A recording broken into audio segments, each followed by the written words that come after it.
Bismillahirrahmanirrahim. Assalamu alaikum, my dear students. Today we have chapter 3, Introduction to Sets. Now, my dear students, a set is a collection of well-defined and distinct objects. So, well-defined क्या होगा? When the statement is properly defined, and distinct, her element दूसरे element से different हो, means same ना हो set में. Now, my dear students, एक well defined set ऐसे मैं कहूँगी, for example a mathematics teacher in class 6. तो हमें प्रॉपरली समझ आ रहा है कि मैथमेटिक्स की क्लास 6 में कौन सी टीचर होगी.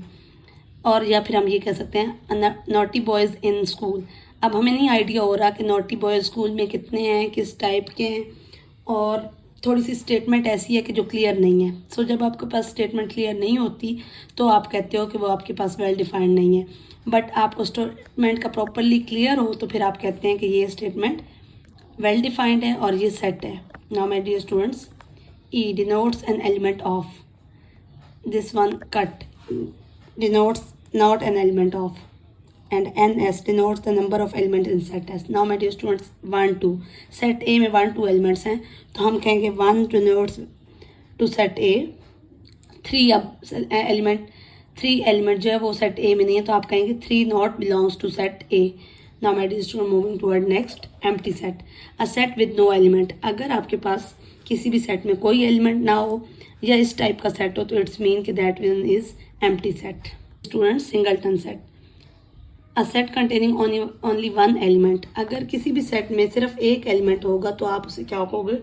वो आपके पास सिंगलटन सेट है. Finite. Now my dear student, the set contain a finite number of elements, the numbers which are countable. अगर आप काउंट कर सकते हैं तो आप क्या कहोगे? वो फाइनाइट सेट है. A set contain an infinite number of elements mean if that numbers are not, you are unable to count, तो आप क्या कहोगे? वो इनफाइनाइट नंबर्स हैं. 1 2 3 up to so on means के there is infinite numbers. Now my dear student, equal set. A set having exactly same elements. अगर set A में भी 3 एलिमेंट्स हैं एंड सेट बी में भी 3 एलिमेंट्स हैं तो इट्स मीन कि ए एंड बी सेट जो हैं वो इक्वल हैं. Students, universal set. The set containing all the elements under consideration. For example A हमारे पास 1 2 3 4 है, बी हमारे पास 4 5 6 7 है.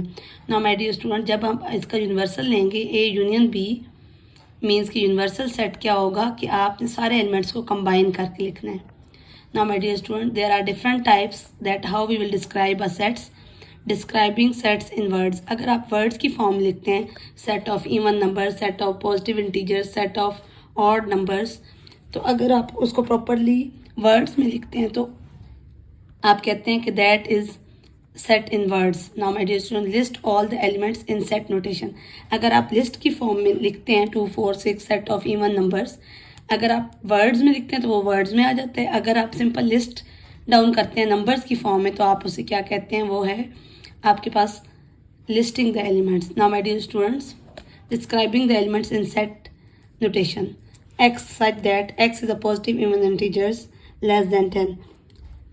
अगर आप उसको डिस्क्राइब करके एलिमेंट्स को सेट नोटेशन में लिखते हैं तो आप ये कहते हैं. Now my dear student, moving toward equivalent set.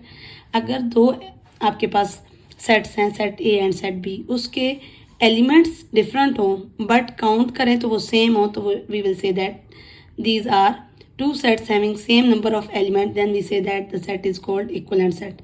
1 2 3 4 set A में एंड सेट बी में 4 एलिमेंट्स हैं तो it's means that set is called equivalent. Now my dear student, this is all related to your chapter set. Now my